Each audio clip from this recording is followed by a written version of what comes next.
You ask Tiger to solve. This deals with linear equations with one unknown.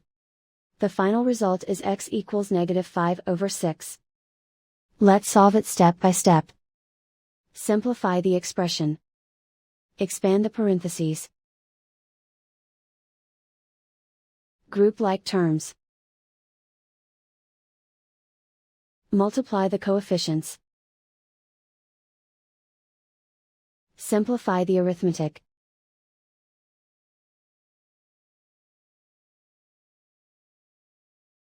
Group all constants on the right side of the equation.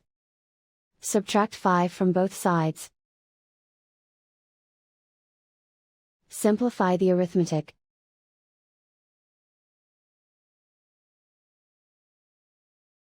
Isolate the x. Divide both sides by 6. Simplify the fraction. And so the final result is x equals -5/6.